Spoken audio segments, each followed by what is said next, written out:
la vocation à la vie religieuse, tout en mettant en évidence des éléments de questions qui tournent autour de cet outil. J'utiliserai le binôme éducation-formation pour marquer l'importance du respect des deux passages qui touchent nos jeunes. Car dans le discernement des vocations, souvent nous sommes tentés d'offrir tout de suite la formation à travers beaucoup d'informations bibliques et théologiques aux jeunes, alors que certaines de nos jeunes veulent devenir des sœurs. Mais avant de devenir des sœurs, il y a une éducation chrétienne et humaine de base qui manque dans la plupart des Bonjour. cas. Oui, Nathalie, Je ça vous marche. entends pas. Ça marche, mais attends parce que Laurence est en train de parler. Ça marche, Nathalie. D'accord, Laurence, pardon. Et je disais que dans la plupart des cas, la formation, l'éducation chrétienne et humaine de base manque. Vous m'entendez? Oui, oui. Oui. Mais est-ce qu'elle nous entend? Non, c'est pour ça qu'elle parle.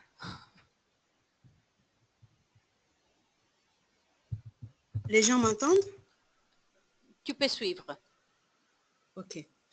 Nous savons que nos jeunes ne viennent pas toujours des milieux chrétiens.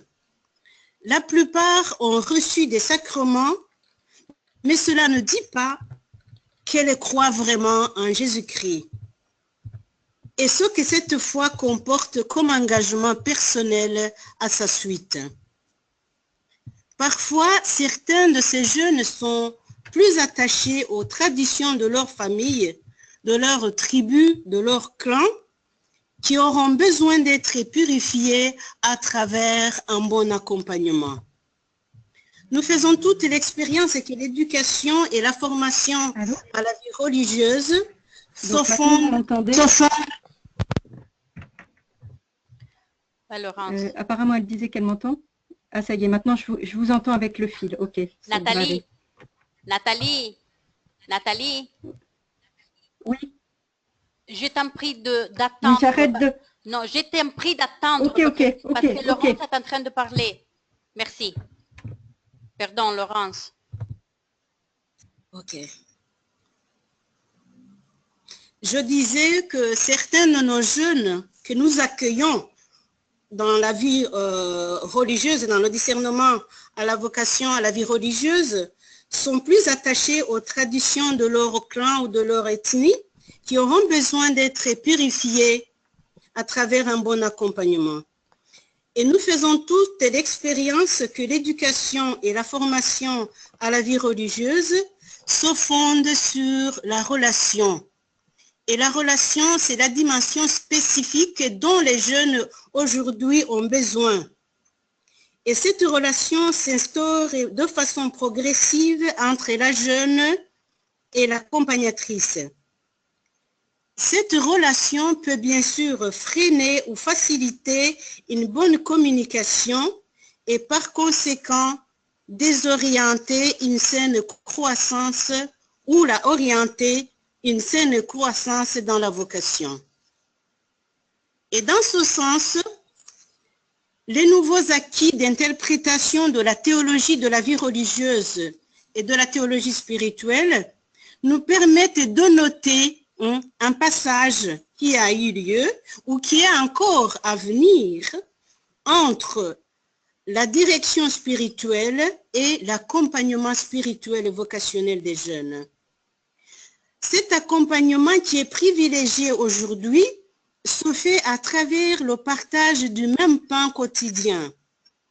Le fait de vivre ensemble avec les jeunes permet une communication, je dirais, réciproque. Mais réciproque ne signifie pas paritaire, mais dans le sens que la jeune communique son expérience spirituelle et vocationnelle illuminée par l'Esprit Saint. L'accompagnatrice, à son tour, elle communique son accueil, son écoute aimante et bienveillante. Nous sommes bien sûr dans le contexte de la vie spirituelle, au sein de laquelle l'accompagnatrice et l'accompagné sont soumises à l'écoute de l'esprit, qui parle en chacune, bien sûr, à des niveaux d'expérience différents. Cependant, cette réciprocité exige une formation continue, pas seulement de l'accompagnatrice, mais aussi de la communauté formatrice, car ces jeunes appartiennent à une autre époque.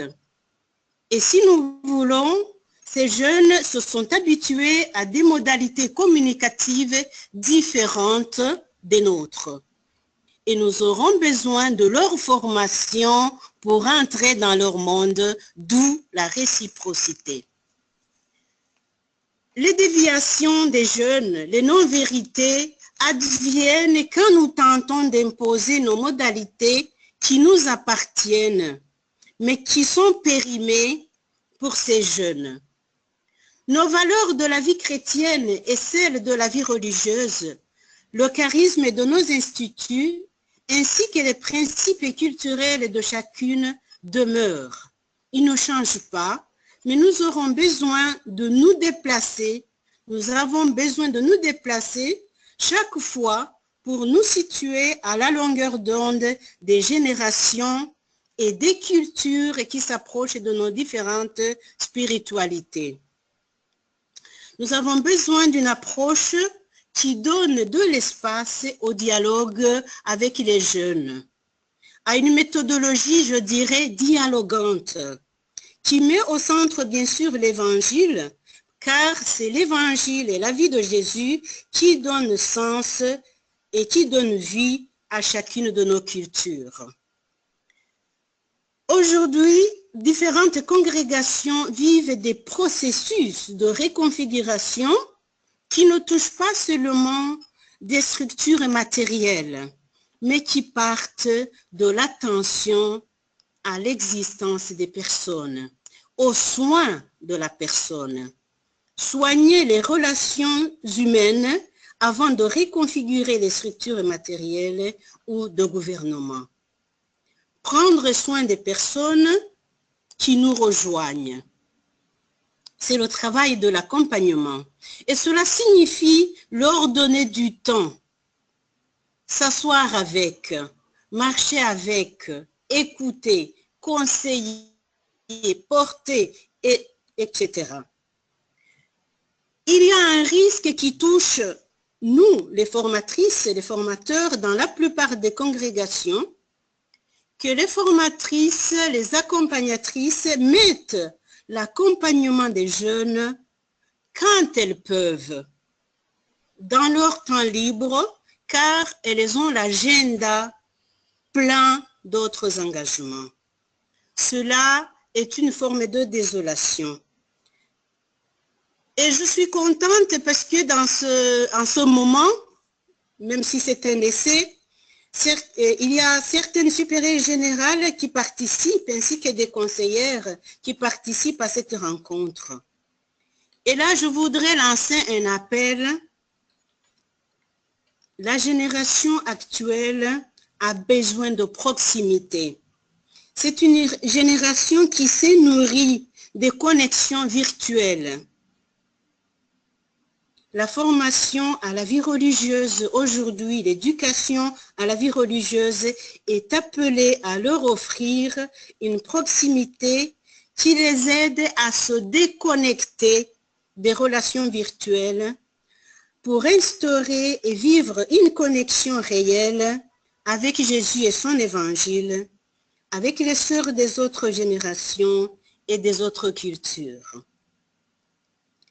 Pour les déconnecter et les reconnecter, vous comprenez qu'il faut du temps pour s'asseoir, marcher avec elles vers une connexion durable et sûre. Il s'agit d'une proximité disponible pour accoucher ces jeunes. Permettez-moi dans ce travail d'utiliser une expression qui m'est très chère. et qui est aussi cher à notre maternité et notre fécondité de notre vie religieuse. Accompagner aujourd'hui comme dans le temps, c'est donner la vie. C'est, entre guillemets, accoucher.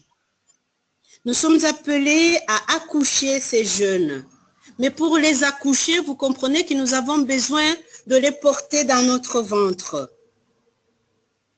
Et parfois, malheureusement, nous les confions au Père spirituel. Et nous les admettons aux vœux sans bien les connaître. À la suite de cela, nous faisons aussi toute l'expérience que dans certaines circonstances, l'accompagnement après le noviciat, la formation initiale, l'accompagnement baisse, alors que c'est le moment qu'il devrait s'intensifier, car ces jeunes souvent deviennent des sœurs, mais elles ne savent pas comment le devenir. D'où l'importance de continuer un chemin de dialogue sur comment elles sont en train de s'approprier les valeurs que nous, les adultes dans la foi et dans la vie religieuse, nous leur proposons. L'accompagnement, c'est l'outil fondamental dont disposent les congrégations pour éduquer et former au discernement qui se veut, comme nous le savons, continu. Merci Laurence, merci bien. En écoutant ta réflexion, je suis sûre que nous avons choisi les deux personnes parfaites pour cet webinaire parce que vous êtes très différentes, vous avez une différente expérience entre les deux. Et je veux seulement faire un peu d'écho des mots que vous avez dit. Écoute, relation, réciprocité, communauté de formation. Nous devons nous déplacer de relations virtuelles à relations réelles. Donc, merci bien Laurence, vous avez la possibilité de parler encore après, mais maintenant j'ai activé les micros. Est-ce que vous avez des questions? Vous pouvez faire des questions ou vous pouvez écrire les questions dans la chat. Alors, si vous avez des questions maintenant, je vous attends, vous pouvez parler. Je voudrais d'abord dire merci parce que c'est très bien. Alors Marie-Madeleine. Merci. Je suis tout à fait sur la même longueur d'onde de prendre du temps, marcher, même parfois boire une bière, c'est possible. Excellent. Sans volonté virtuelle. Oui, merci. Donc je suis vraiment... mais c'est vrai que ça demande du temps et c'est un investissement très individuel. Chaque personne accompagnée est différente. Voilà. Merci. Merci. Oui. Tu peux parler?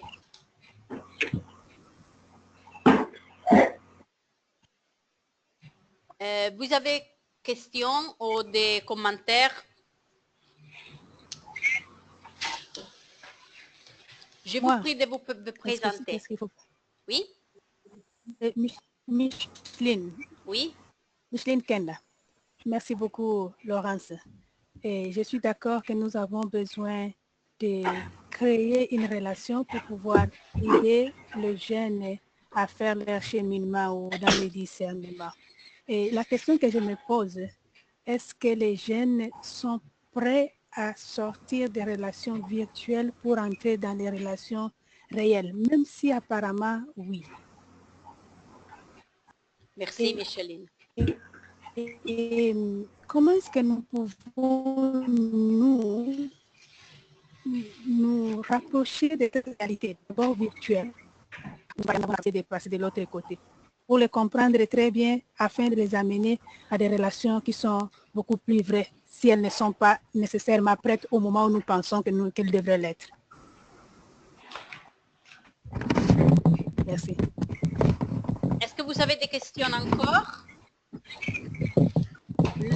Le thème sera repris aussi de Nathalie. Donc, moi, j'ai une question. Lourdes. Je suis petite. Je suis Lourdes, de Petite Sœur de Jésus. Alors, Laurence, tu as parlé de des communautés qui accompagnent. Je constate que dans notre congrégation, c'est très difficile d'en trouver. Tu as parlé de l'importance de la formation des sœurs, de toutes les sœurs, pour pouvoir constituer des communautés accompagnatrices. Selon toi, quels sont les axes importants sur lesquels nous devons viser pour faire que nos communautés puissent devenir des communautés accompagnatrices? Merci. Merci, Lourdes. Merci à vous. Maman, Maman Lifa. oui. Oui, tu peux parler. Oui, et je voulais aussi parler ce que la sœur vient de dire. Notre communauté, parce que vous avez parlé de... Après le premier V, les jeunes sont envoyés dans la communauté. Et la formation continue là-bas. Et la formation n'est pas seulement, comme vous avez dit, seulement les choses théoriques qu'on donne. Mais notre vie, c'est aussi formation. Et nos communautés doivent être les communautés formatives. Comment aider nos communautés à être communautés formatives pour les jeunes? Merci, Maman Lifar. Et Merci. Anna Maria, est-ce que tu as une question? Oui. Ça va. Je suis Anna Maria et je suis au moment même au Guatemala, mais je comprends, je parle le français, donc je voudrais faire un petit commentaire. Tu as dit effectivement que l'éducation chrétienne et humaine de nos jeunes est très pauvre souvent et que nous commençons à leur donner une quantité de choses qui ne trouvent, je dirais, qui ne trouvent pas de base dans leur vie. Et ça me paraît très, très intéressant. Je te remercie de le souligner. Et une autre chose que je voudrais dire, c'est que les jeunes sœurs que nous appelons les juniorats ici en Amérique latine, normalement, une fois qu'elles sont faites profession, elles croient qu'elles sont déjà prêtes pour tout et que c'est difficile de pouvoir continuer un accompagnement profond et un partage profond avec elles. C'est tout. Merci. Merci Anna Maria. Je pense que nous pouvons nous arrêter avec les questions. Merci Laurence de répondre en 5 minutes. Bon, je suis désolée, je n'aurai pas beaucoup de temps pour répondre, mais j'espère que le temps... Alors, ce temps est très difficile à gérer. Bon, mais j'essaye. Alors, pour la première question, pour aider les jeunes à sortir des relations virtuelles et à entrer dans les relations réelles, c'est là où se trouve le défi. Mais c'est nous qui avons le défi dans la main. Hein. C'est nous qui avons... Attends, Laurence.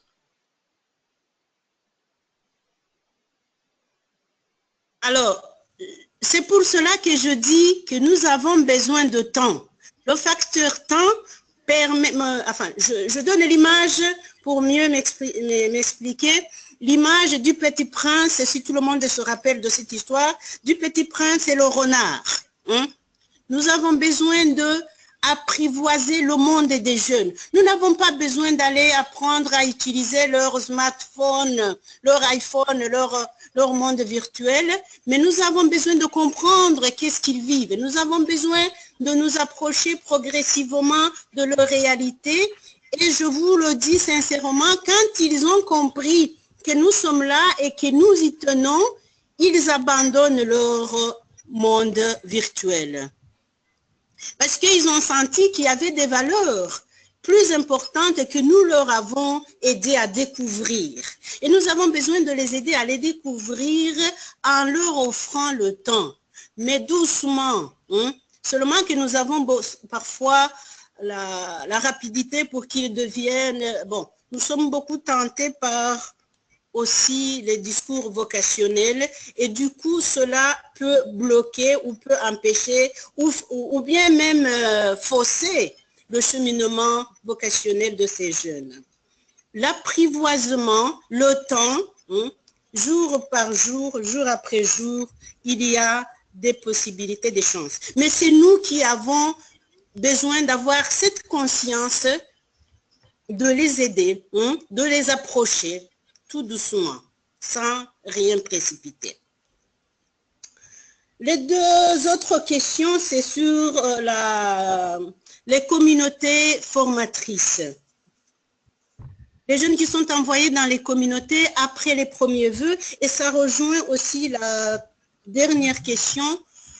Il y a une grande difficulté dans ce passage, parce que dans le noviciat, dans la maison de formation, les responsables de formation donnent du temps et il y a même un désir des jeunes de devenir des religieuses.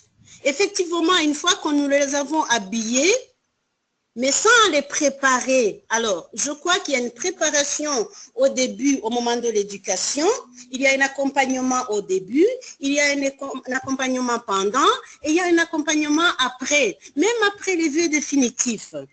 Mais ça, nous avons besoin de le mettre dans notre processus d'accompagnement de formation. Et ça doit avoir un bon départ au départ.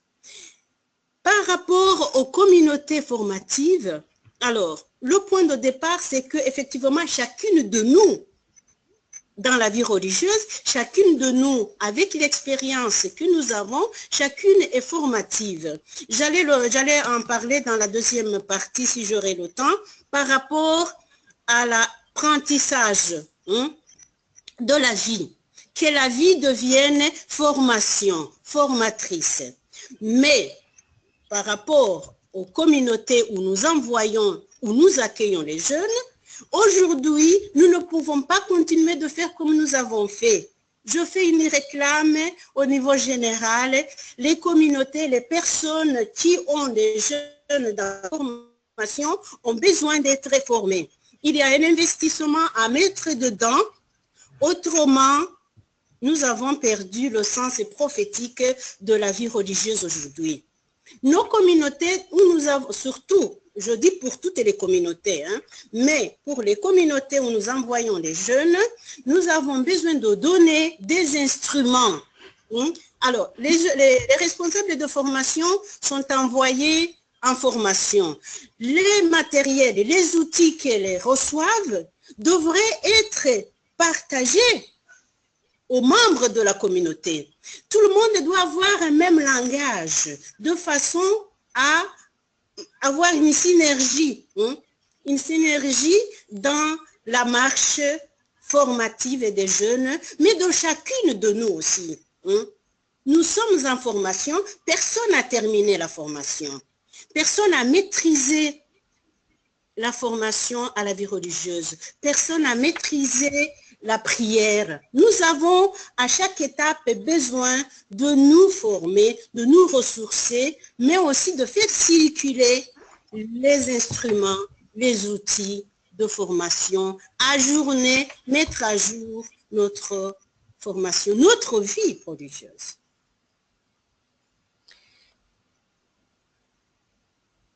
Merci Laurence. Du coup, les communautés deviennent formatrices et elles sont appelées. Dans la perspective de la vie religieuse, les communautés, ça veut dire tous les membres, doivent être dans ce mouvement, dans ce processus en formation.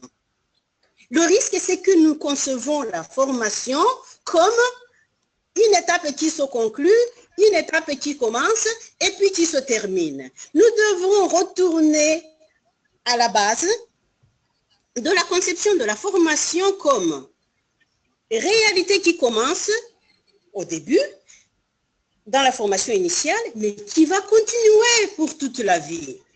Et nous devons toutes rentrer dans ce mouvement. Autrement, nos communautés ont des formatrices qui ont été préparées, qui ont été aux études, mais et les autres, même celles qui n'ont pas été aux études, elles sont formatrices. Et nous devons les impliquer dans la formation. Et ça demande une communication, une interaction des membres de la communauté. Et ça doit être vivant. Et c'est pour cela que nous avons des difficultés dans nos communautés parce qu'il y en a des plus, il y en a des moins. Non, ça ne devrait pas être ainsi selon l'Évangile. Et les difficultés dans la formation viennent justement parce que nous avons des conceptions qui sont ajournées, des conceptions de l'autre, hein? Même entre nous. Enfin, c'est à la formation, mais ça va toucher le gouvernement, ça va toucher tous les services que nous sommes appelés à rendre dans la communauté. Et du coup, toutes nos communautés, il n'y a pas une communauté dans laquelle on ne devrait pas pouvoir envoyer des jeunes si nous sentons bien l'importance de la formation continue dans laquelle nous sommes impliqués. Et du coup, la formation, même les jeunes, quand elles terminent une étape, parce que même après l'engagement définitif, il y a un accompagnement nécessaire pour toutes les congrégations. Maintenant, il y a les jeunes qui arrivent, ils ont été habitués à se débrouiller justement dans le virtuel. Mais nous avons besoin de rendre la vie religieuse un lieu où on s'accompagne. Hein. Même quand on a fait le vœu définitif, même quand on est maîtresse des novices, même quand on est responsable, on a besoin d'être accompagné. Personne se suffit à elle-même. Je ne sais pas si j'ai bien répondu, mais on aura besoin de 2 ans pour approfondir. Merci Laurence pour tout, pour le contenu, mais aussi pour la façon, parce que je sens que tu vis ces choses quand tu fais la formation en Afrique, mais pas seulement en Afrique. Alors, je voudrais vous dire aussi que Sœur Laurence est très disponible pour faire, par exemple, un autre webinaire spécifiquement sur la formation, ce qu'elle est en train de dire maintenant. Alors, si vous êtes intéressé, je vous prie de m'écrire et nous allons faire quelque chose avec elle, parce que elle ne parle pas bien l'anglais, alors elle ne peut pas faire le webinaire de juin, alors elle peut vous donner une session spécifique dans la formation. Donc, merci Laurence. Et alors maintenant, nous allons passer finalement la parole à un moment, oui, à Nathalie, mais avant, je prie Florence de la présenter à tous. Florence? Je présente Nathalie? Oui, oui. Oui. Oui.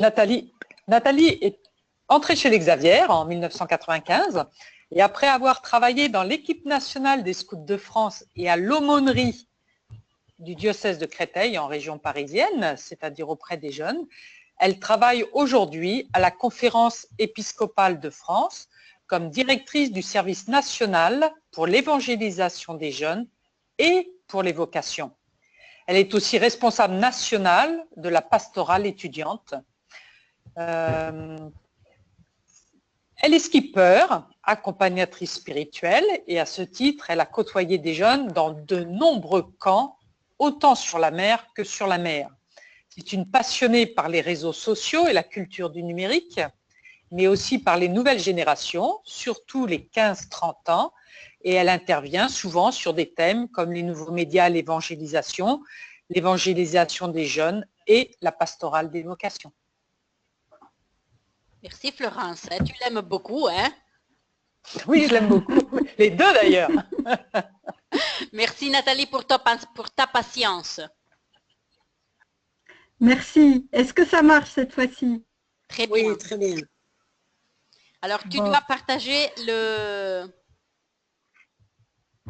Donc, j'espère que vous... Est-ce que vous voyez le PowerPoint maintenant? Non. Tu dois partager... Bah, bueno. Je te donne... Oh, je pense que je me suis... Non, je ne me suis pas trompée. Tu as Qu'est-ce que je dois faire pour le PowerPoint?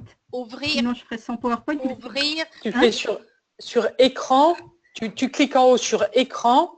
Alors, partagez votre écran, ok. Voilà. Alors, il me demande de télécharger un truc. Je dis oui. Oui. Ajouter l'extension. Ouais, c'est ça. Et partager. Ok. Est-ce que là, c'est bon? Vous voyez le... Maintenant, nous le Oui, voyons. ça y est. Mhm. Voilà. Alors, c'est parti. Donc, bonjour à toutes. Merci d'être avec vous en ligne. Je vais juste faire une petite transition en rebondissant sur ce que vient de dire Laurence sur l'enjeu de la formation permanente, puisqu'on est dans accompagner les jeunes dans le discernement vocationnel. Je crois qu'un des critères justement pour l'engagement, c'est que les jeunes aient fait suffisamment l'expérience de se confier vraiment dans l'accompagnement spirituel pour pouvoir poursuivre effectivement toute leur vie et que la formation permanente, c'est l'essentiel. S'il y en a qui veulent travailler cette question, je vous invite à aller regarder la nouvelle ratio qui est sortie en décembre dernier pour la formation des prêtres et des séminaristes, enfin des formations des prêtres, qui met énormément l'accent sur la formation permanente, en rappelant que la formation initiale, ça n'est qu'un tout petit bout de la vie. Voilà, c'était juste une petite transition. Maintenant, je voudrais essayer de partager avec vous un regard sur l'évangélisation et l'accompagnement des jeunes dans ce monde qui change beaucoup. Le pape François nous le rappelle, ce n'est pas une époque de changement, mais c'est un changement d'époque. Et je vais le faire à la lumière du document préparatoire vers le synode 2018, puisqu'on est dans cette étape-là, qui est aussi à lire, et je vous invite, si ce n'est pas déjà fait, mais peut-être vous connaissez toutes déjà par cœur, Evangelii Gaudium, l'exhortation apostolique du pape François, qui a d'ailleurs des très belles pages sur l'accompagnement, et qui nous donne, je dirais, la boussole globale pour vivre aujourd'hui l'évangélisation, notre vie religieuse et l'accompagnement des jeunes. Il y a un paragraphe spécifique dans cette exhortation apostolique sur la pastorale de la jeunesse qui nous rappelle combien, voilà, ce qu'on était habitué à faire, et on peut remplacer pastorale de la jeunesse par aussi vie religieuse. Et on a souffert du choc des changements sociaux, et il nous coûte de prendre suffisamment le temps d'écouter les jeunes avec patience, de comprendre leurs inquiétudes ou leurs demandes, et d'apprendre à parler avec eux dans le langage qu'ils comprennent. C'est exactement ce que sœur Laurence nous a dit. Donc vous le savez, ce synode 2018, je crois qu'il est une belle occasion pour approfondir ces questions sur les jeunes, la foi et le discernement des vocations.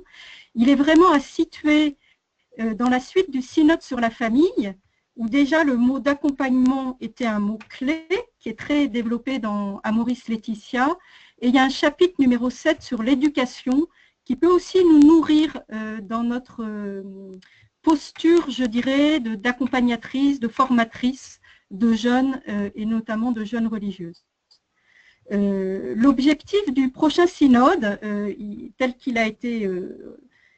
est donné, et je l'ai entendu de la bouche même du cardinal Baldisseri récemment, le secrétaire du synode, c'est un objectif clairement vocationnel.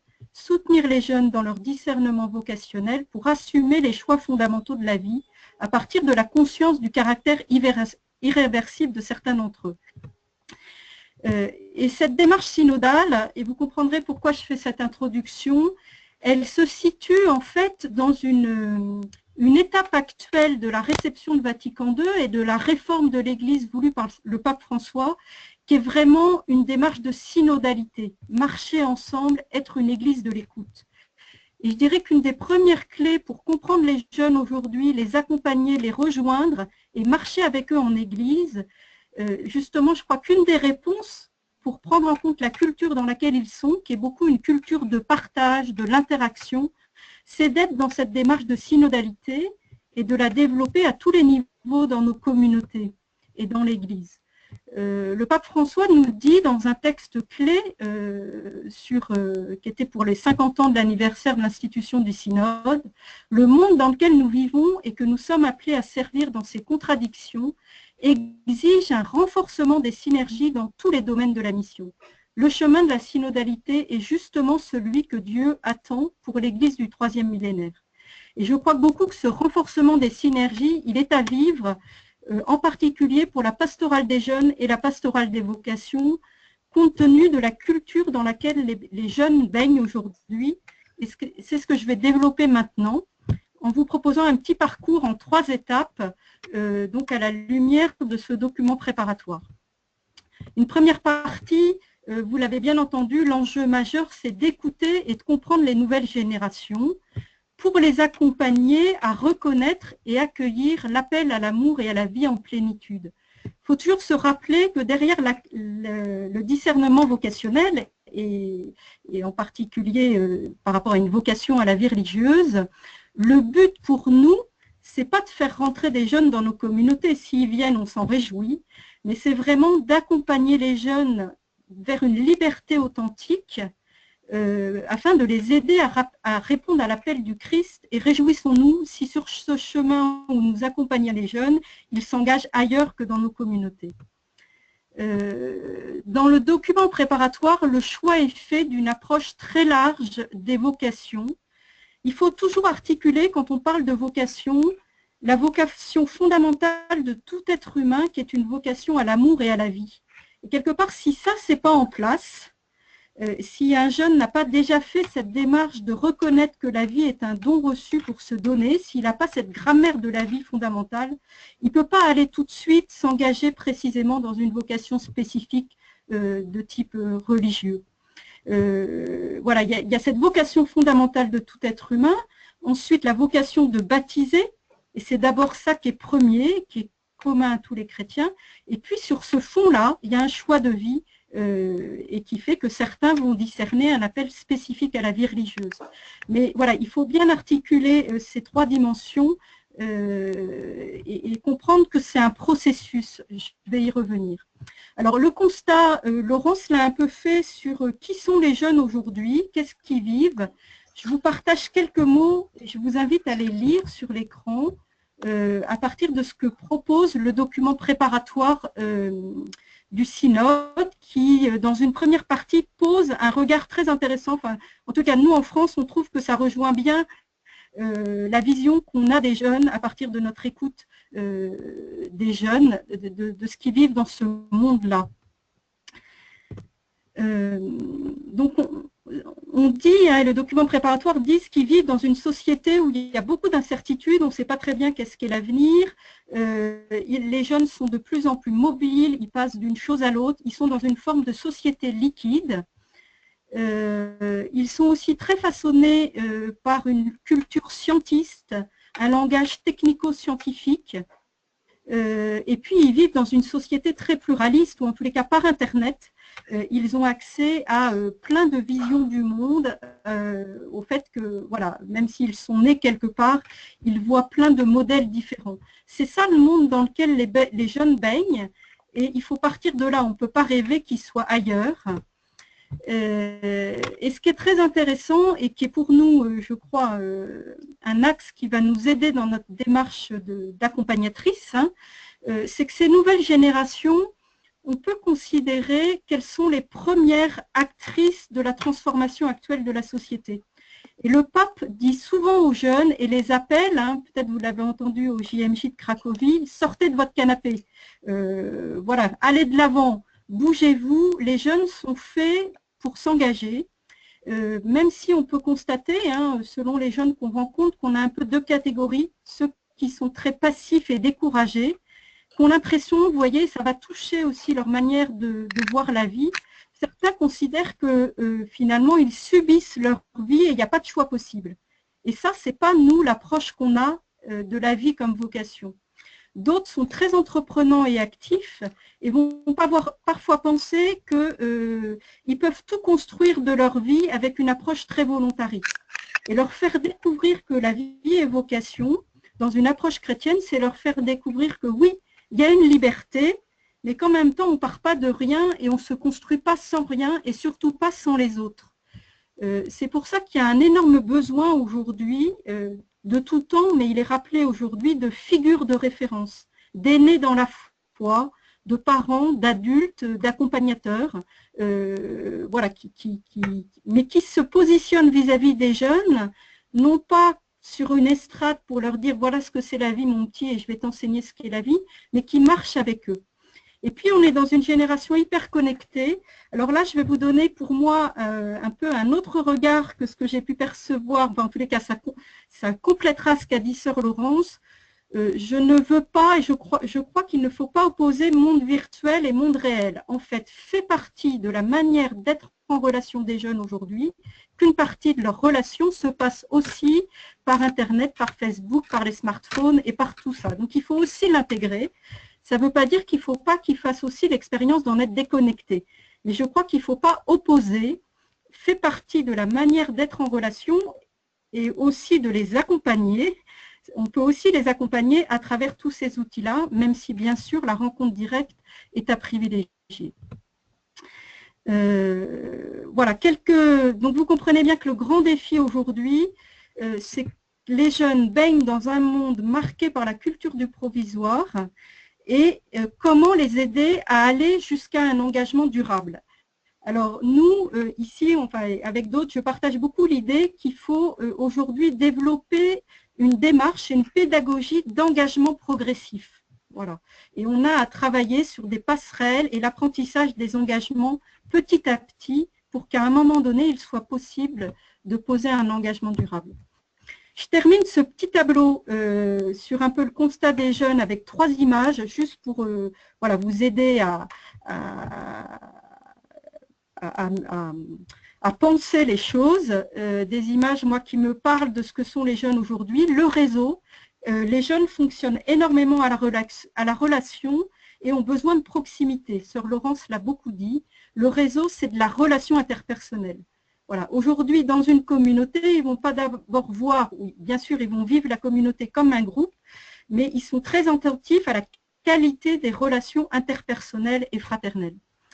Deuxième image, on est avec des générations de jeunes qui se construisent par expérimentation. Voilà, le mot-clé, c'est l'expérience.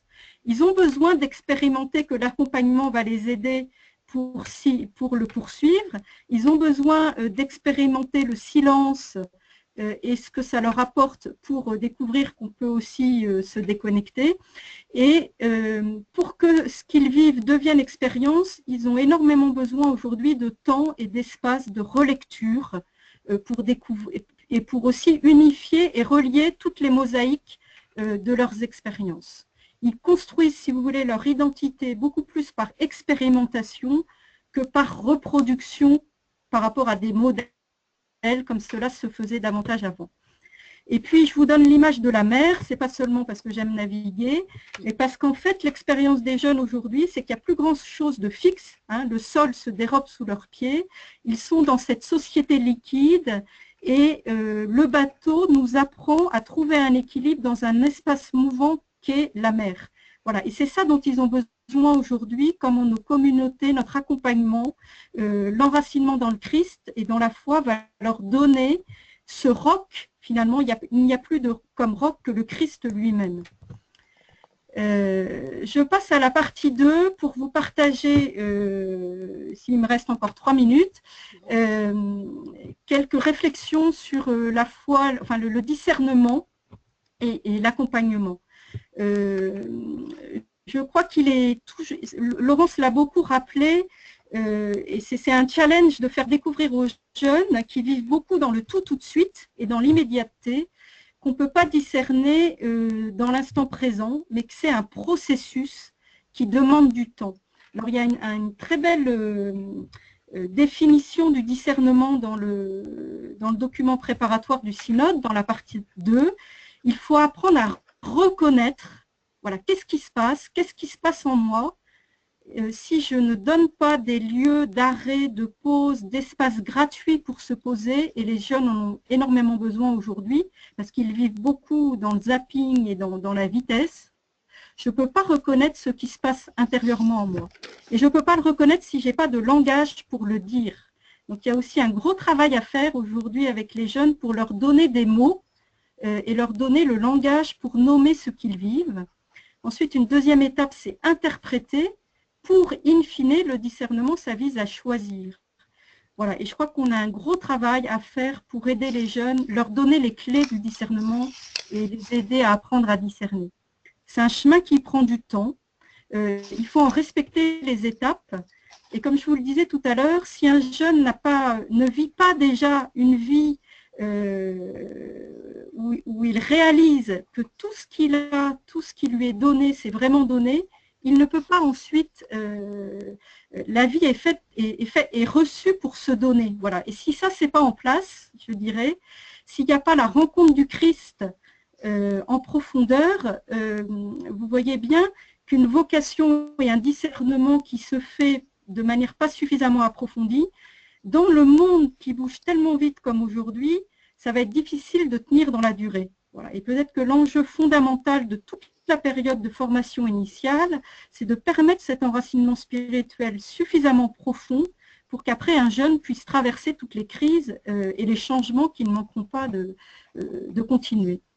Voilà, alors pour parler de l'accompagnement, Laurence l'a très bien fait. Moi, je voudrais le faire avec aussi l'évocation et à travers un tableau. Je le fais à partir d'une très belle conférence qu'on a eue récemment à Rome, à une rencontre internationale de préparation des JMJ et de préparation du synode, par le père Jean-Paul Hernandez, jésuite, qui nous a fait une belle interprétation de cet appel de Matthieu, qui est comme une parabole d'un cheminement vocationnel. Et je voudrais juste pointer, vous voyez la main du Christ, si vous la regardez bien. En fait, certains spécialistes de l'art savent que le Caravage était inspiré et avait comme maître Michel-Ange. Et on peut considérer que cette main, elle est comme une reprise de ce tableau de la chapelle Sixtine, vous savez, où il y a la main de Dieu et la main de l'homme. Et cette main du Christ, en fait, elle reprend la main d'Adam. Voilà. Et je crois que c'est très suggestif de penser, je dirais, l'appel et derrière le cheminement du discernement vocationnel comme l'expérience d'une nouvelle création, d'un appel qui transforme et qui fait passer des ténèbres à la lumière, qui fait passer parfois de l'expérience d'une vie comme celle de Matthieu, voilà, qui est prise dans les ténèbres, à une vie qui se lève et qui se met en mouvement. Et je crois qu'il y a à aider les jeunes aujourd'hui à percevoir combien la vocation, c'est quelque chose de très dynamique, qui est toujours à discerner, qui n'est jamais fini, que notre identité, elle est toujours en mouvement, et que donc, voilà, on n'a jamais fini de discerner l'appel de Dieu, qui est pour chacun une expérience de résurrection et de nouvelle création. Voilà, alors je vous laisse avec la main, je dirais cette main que vous avez vue, finalement peut-être comme le regard ou l'attitude de l'accompagnateur. Le pape François, dans un de ses discours pour la pastorale des vocations, disait « c'est un regard de discernement qui accompagne les personnes sans mettre la main sur leur conscience ni prétendre contrôler la grâce de Dieu ». Voilà, une main qui indique, comme vous l'avez vu, une main qui est aussi, on peut considérer aussi que c'est la main de la parole, la main de la parole de Dieu. Et j'aime aussi beaucoup, pour me figurer la posture d'accompagnateur, cette image de Moïse, qui est finalement, on peut aussi y voir le Christ nouveau Moïse, qui traverse la mer Rouge, avec une première main voilà, qui indique le chemin de la vie. Et finalement, le discernement, c'est ça, c'est pointer ce qui est source de vie. Et la deuxième main, vous voyez, elle est derrière, elle repousse les vagues de la mort, les forces obscures. Voilà. Et je crois que ça peut nous aider à penser ce qu'est une attitude d'accompagnement vers le discernement. Voilà. Et cette première main de Moïse, elle vise toujours à pointer et à permettre voilà, d'aller vers le Christ. Finalement, comme accompagnateur, nous sommes toujours appelés, la pastorale vocationnelle, ça consiste à apprendre le style de Jésus en prenant le temps de sortir, d'écouter les jeunes et de relayer l'appel. Et je terminerai là-dessus. Peut-être qu'aujourd'hui, on a besoin aussi de redécouvrir Vous voyez, dans le Caravage, la main du Christ, elle a aussi forme de main humaine, c'est-à-dire l'appel de Dieu, il passe aussi toujours par des médiations, par les communautés, par l'Église. Et donc, nous, plus nous vivons notre propre vocation de religieuse comme étant appelée, plus nous pouvons être dans une dynamique d'appeler d'autres. Voilà, d'appeler d'autres, pour que la clé aujourd'hui pour je dirais, l'évangélisation des jeunes et la pastorale des jeunes, donc derrière, pour les accompagner, il faut d'abord les rejoindre. Je n'ai pas beaucoup développé cette partie, comment rejoindre les jeunes, il y a plein de manières, mais je crois que c'est d'abord avec les jeunes. Et la perspective majeure donnée par le pape pour le synode, c'est que les jeunes soient vraiment acteurs, ils soient des sujets, des protagonistes.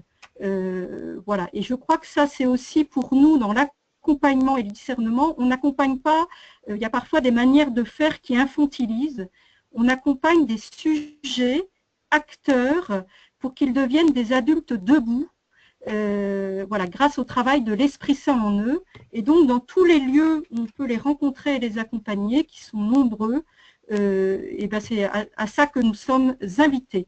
Voilà, je m'arrête là pour simplement passer directement à ma diapo de conclusion en vous partageant, moi, les mots qui nous animent dans notre service national pour l'évangélisation des jeunes et pour les vocations. Je crois que ce dont on a besoin aujourd'hui pour tracer ces nouveaux chemins d'accompagnement avec les jeunes et aussi par rapport à la pastorale des vocations, c'est de la créativité, de l'innovation, des démarches très pragmatiques qui se discernent. Voilà, et on est invité à vivre ça avec audace, confiance et dans une dynamique de communion. Voilà, on travaille d'abord toutes au service de chaque jeune et au service de l'Église universelle. Merci Nathalie, merci pour respecter les temps, mais surtout pour le contenu et pour le regard, je dirais, avec une perspective des femmes sur le document du pape. Et merci, merci bien. Et un moment, je prends l'écran.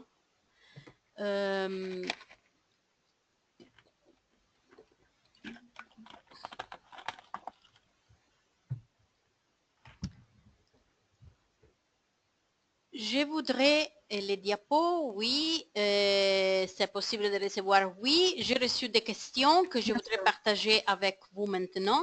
Et puis, je voudrais aussi,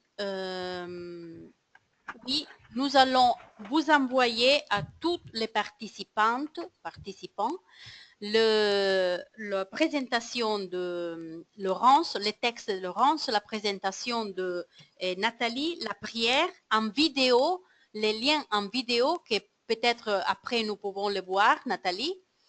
Je vous envoie le lien parce que c'est très bien fait. Et donc oui, mais je voudrais montrer les questions que je viens de recevoir pour l'aider, Laurence et Nathalie. La question du temps et de l'apprivoisement me semble venir de Gênes. Il leur faut tout et tout de suite. Je le pose un peu grand. Les clics pour obtenir est un vrai obstacle. La deuxième, mon expérience me fait dire que tout ce qui est imposé ne porte aucun fruit. Il nous faut proposer un cheminement pour passer du virtuel au réel. La troisième, Laurence, nous avons déjà commenté, comment aider à construire un axe sur du vide intérieur. Des personnes sont très compétentes, mais n'ont pas confiance en elles, pas de fondements structurants, perdent du vide et réalité d'un vide existentiel. Et puis encore, les jeunes vivent très connectés dans le virtuel, mais en même temps très seuls. Passer de cette solitude ou plutôt de cet isolement ne va pas de soi. Quel chemin prendre, par où commencer pour que tous ces vides se remplissent petit à petit et devenir espace de solitude féconde à la vie religieuse. Merci bien à tout le monde pour les questions. Merci. Alors, maintenant, ce que je voudrais faire est connecter les micros. Et je vous prie, si vous avez des questions pour Nathalie, et puis nous allons lui donner un petit morceau de temps pour nous donner des réponses. Donc, vous avez des questions?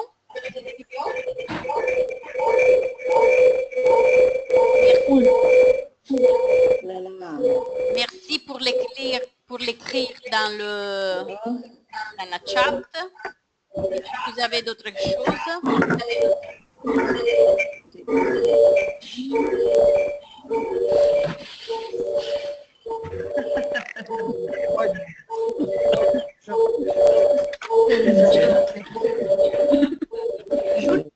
Alors, c'est impossible, vous quittez les micros. Est-ce que tu veux que je commence à répondre ou on attend Oui, tu peux répondre. Alors, je vous prie d'écrire votre question dans la chat et je veux le lire pour Nathalie. Merci. Nathalie, à toi.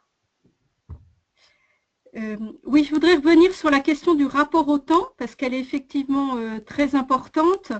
On peut considérer que les nouvelles générations ont un nouveau rapport au temps et à l'espace. Hein. Les fondamentaux d'une culture, c'est le rapport au temps et à l'espace. Voilà. Donc moi, je considère souvent qu'il faut penser la relation aux plus jeunes et l'intergénération. Aujourd'hui, c'est quasiment de l'interculturel. Parce que les jeunes qui grandissent dans cette culture actuelle que je qualifie souvent de postmoderne numérique, ils ne grandissent pas dans le même monde, ils n'ont pas le même rapport au temps et à l'espace que les générations aînées.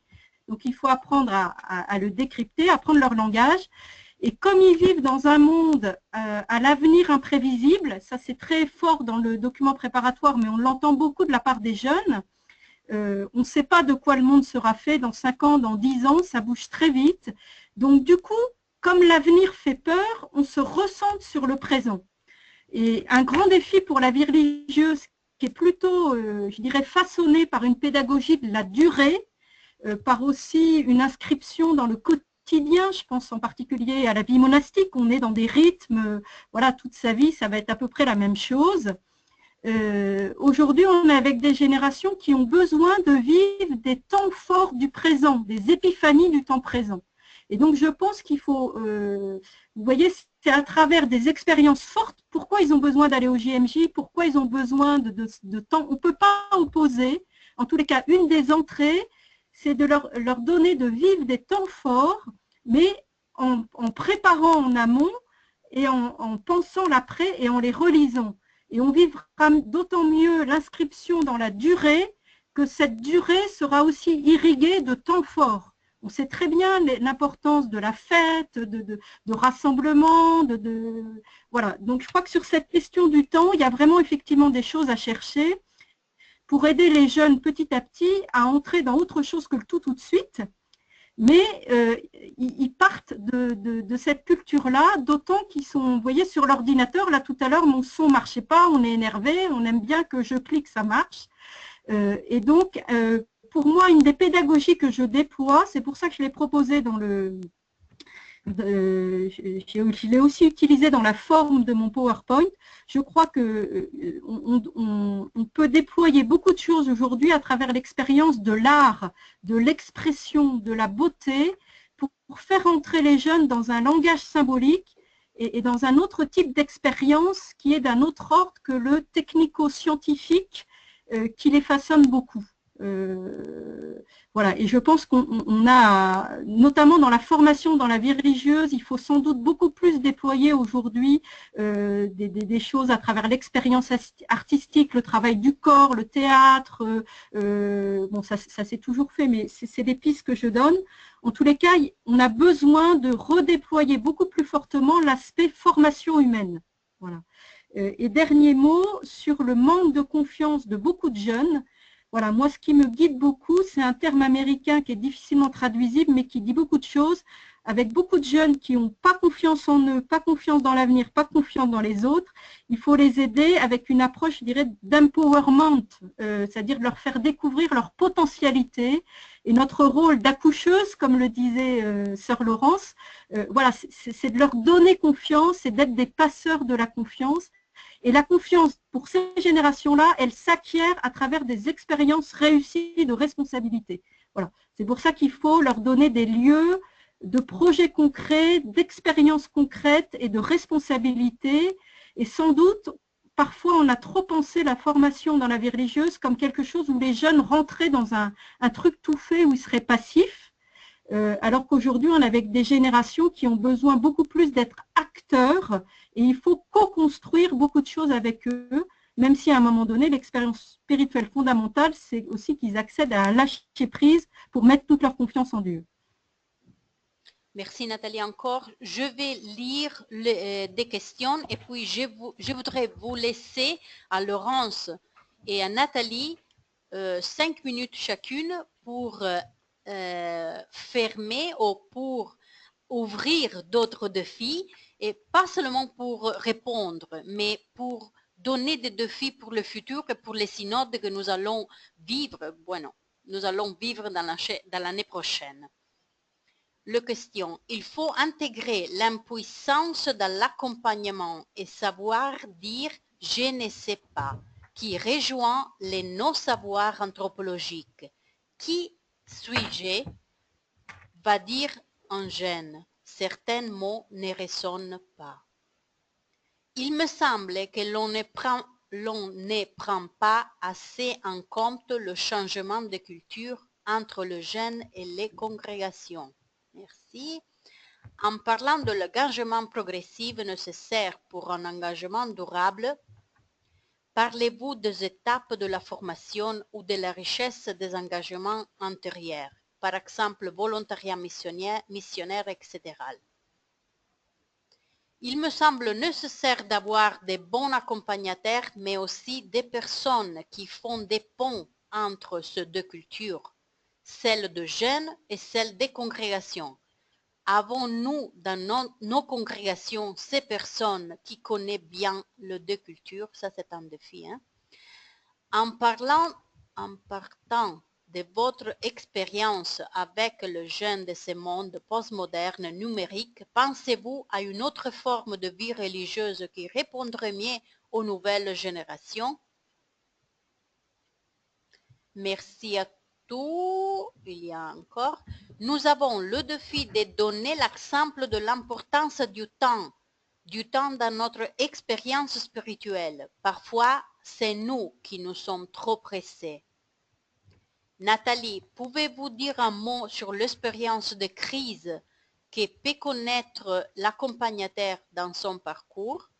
Bon, c'est tout. Alors, vous avez, je pense, besoin de plus que 5 minutes, mais nous cherchons de rester dans... Mais Nathalie, je pense que toi aussi es disponible pour une autre rencontre sur le synode en français, voilà?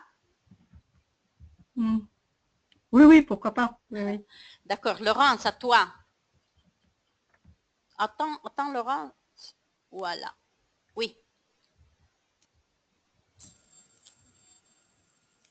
Laurence, à ça toi. Va? Oui, ça va.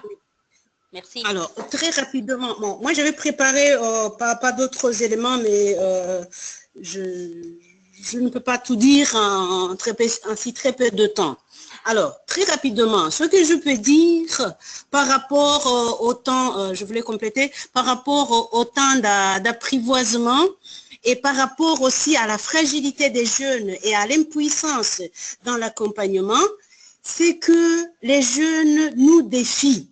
Les jeunes nous regardent. Les jeunes que nous avons aujourd'hui dans la vie religieuse ou même à l'extérieur sont des jeunes qui viennent des relations familiales éclatées. Ce sont des jeunes qui ont perdu la confiance en eux-mêmes parce qu'il n'y a pas de base familiale solide où cette confiance s'enracine. Alors, ils ont besoin d'adultes, ils ont besoin de personnes disponibles. Il vérifie notre disponibilité. Ils ont besoin de modèles. Ils ont besoin de modèles, mais disponibles et cohérents en même temps.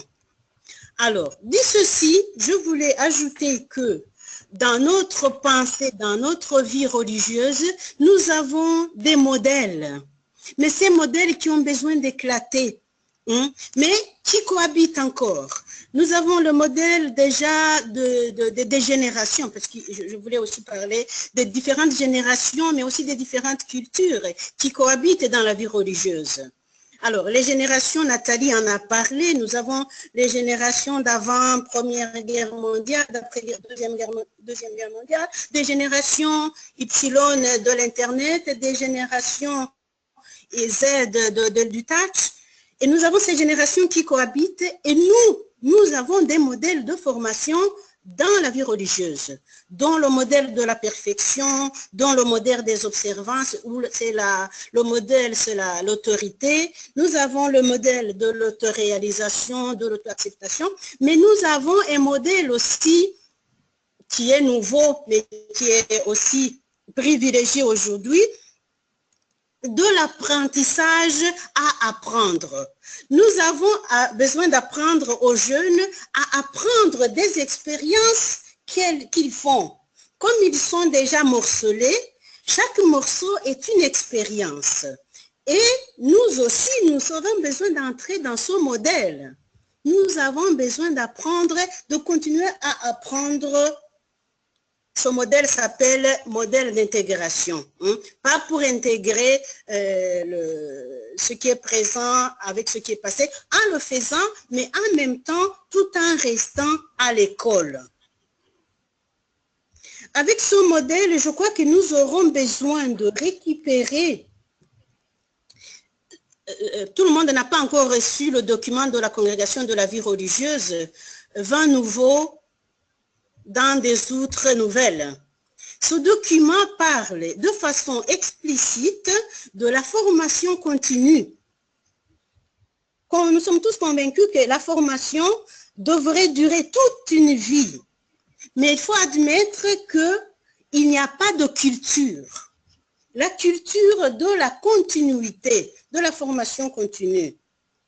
Et il y a une carence. Et cette carence est le résultat d'une mentalité parfois justement partielle et réductrice dans la façon de penser la vie religieuse, dans la façon de penser les jeunes, dans la façon de penser la communauté, les relations et ainsi de suite. Je crois, moi personnellement, que nous aurons besoin d'entrer, même par rapport à l'impuissance, je crois que nous avons besoin d'entrer dans la logique de l'apprentissage. Nous n'avons jamais fini d'apprendre et nous ne finirons jamais. Si nous récupérons la logique, la méthodologie que nous sommes toutes à l'école, nous sommes toutes novices dans la vie, alors nous pouvons récupérer et changer la mentalité de la maîtresse et de l'adulte qui se laisse éduquer par les jeunes générations.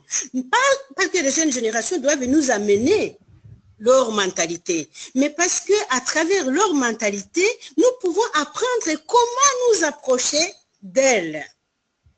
Nous devons apprendre. Nous ne pouvons pas céder, nous ne pouvons pas jeter la spugna, comme on dit en italien. Nous avons besoin d'apprendre à les approcher. On n'est pas impuissant. Notre expérience est une école. Et de cette école, nous pouvons apprendre tout doucement à entrer dans ce monde, pour faire entrer ce monde dans notre vie.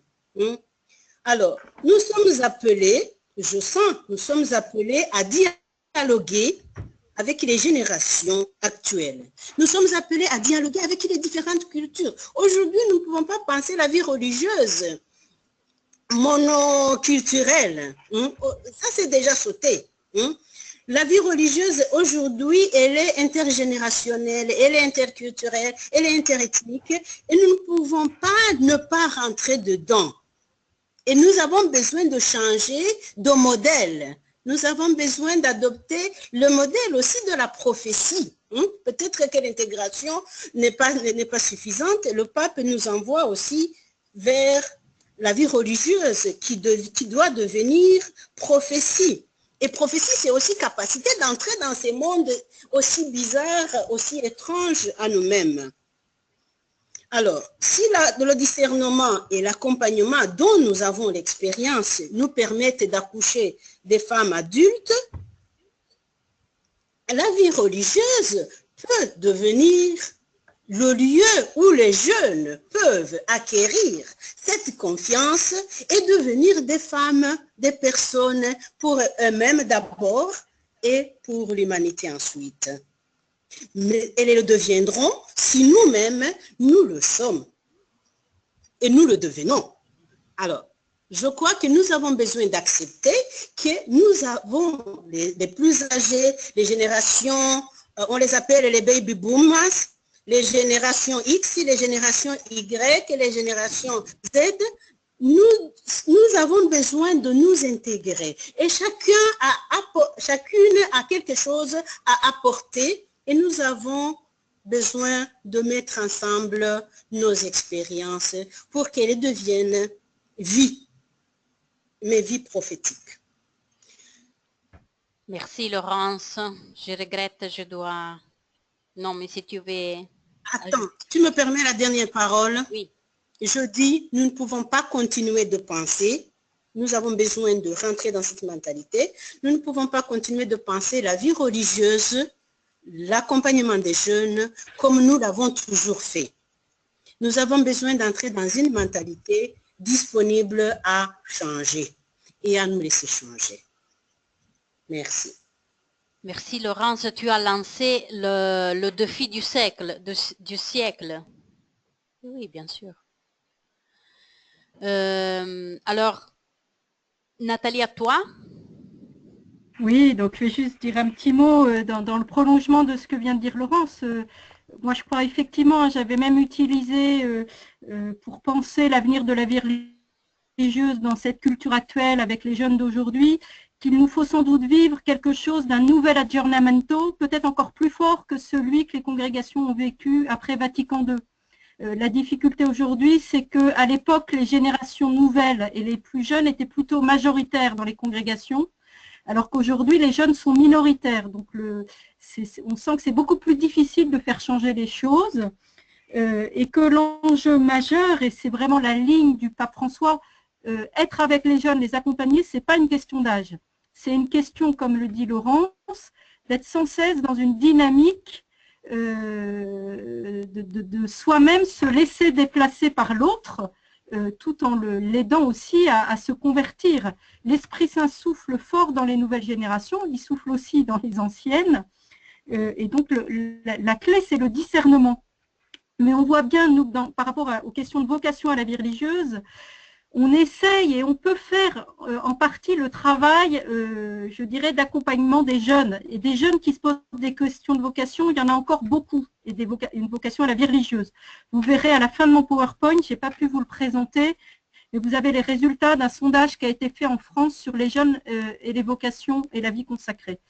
Le problème aujourd'hui, et ça rejoint ce que évoquait Florence dans ses questions, c'est qu'il ne suffit pas que des jeunes arrivent à l'entrée ou se posent la question de la vie religieuse, c'est est-ce que nous, on est capable de les accueillir à la manière dont l'Esprit Saint les conduit aujourd'hui, voilà, et c'est là qu'il y a parfois un gap ou un écart tellement fort. Je ne sais pas comment sera l'avenir de la vie religieuse, mais je crois qu'en tous les cas, il ne peut pas ne pas bouger, même si nos fondamentaux vont rester, et que donc le discernement, il est à vivre avec les jeunes dans cette dynamique de réciprocité. Voilà, pour moi, la clé, c'est le dialogue, la réciprocité, se mettre ensemble à l'écoute de l'esprit. Et pour ça, dans la formation, traditionnellement, on parlait, vous savez, du triptyque les savoirs, les savoir-faire et le savoir-être. Quand on parle de formation, il y a la formation au savoir, au savoir-faire, au savoir-être. Maintenant, dans tout le champ de la formation permanente, on rajoute le savoir-devenir. Et c'est ça la clé. C'est comment on forme des gens et des religieuses qui vont acquérir ce savoir-devenir pour accueillir et évoluer, non pas pour évoluer, mais évoluer pour être toujours davantage des disciples missionnaires. Et la perspective majeure, c'est de penser toute la formation chrétienne voilà, pour être des disciples missionnaires, quelle que soit après notre vocation, mais c'est notre vocation commune. Donc comment nos communautés, et je crois, l'expérience que je fais dans ma propre congrégation, j'ai la chance de vivre dans la communauté de notre noviciat avec des jeunes, bon, mais de voir aussi ces questions de génération, c'est quand on est ensemble dans une dynamique missionnaire à chercher comment répondre aux nouveaux appels de l'esprit, que le dialogue et les tensions se résolvent. Voilà, c'est dans une marche missionnaire commune qu'on peut se rencontrer et discerner, et que pour ça, très concrètement, je crois qu'il nous faut développer chez tout le monde dans la vie religieuse et même chez tous les chrétiens aujourd'hui dans le monde tel qu'il est, une formation à l'interculturel, à la rencontre interculturelle et à la communication interculturelle. Je crois que ça nous aidera beaucoup pour tous les défis qu'on a évoqués, voilà, pour se reconnaître, s'accueillir avec bienveillance dans nos générations et nos cultures et nos langages différents. Voilà, et je vous laisserai, donc, comme Patricia l'a dit, je n'ai pas eu le temps de le passer, mais une petite vidéo qu'on a faite sur l'appel, qu'on a faite en partenariat avec la Conférence des religieuses de France, qui est un très bel outil pédagogique qui déploie voilà, ce que peut être une pédagogie de l'appel à travers une vidéo pour susciter une interpellation, une réflexion. On a une fiche aussi d'animation. Donc, n'hésitez pas à regarder cette petite vidéo de 3-4 minutes. Merci Nathalie, merci Laurence, merci Florence pour nous accompagner. Merci Laurence, Nathalie pour partager votre expérience, vos études, et vous avez bien préparé cette rencontre. Merci bien. Je voudrais terminer le webinaire avec une question qui vient d'arriver, je pense que c'est le défi du futur, et pour vous aussi qui étudiez ce thème, comment proposer un engagement perpétuel à des jeunes où tout est provisoire. Je pense que toutes les questions peuvent être résumées avec cette défi. Alors, je veux je veux dire encore que nous sommes disponibles pour faire des rencontres avec Nathalie et avec Laurence. Alors maintenant, merci bien pour votre patience. Nous avons commencé un peu en retard, c'est pour ça que nous terminons en retard. Merci pour votre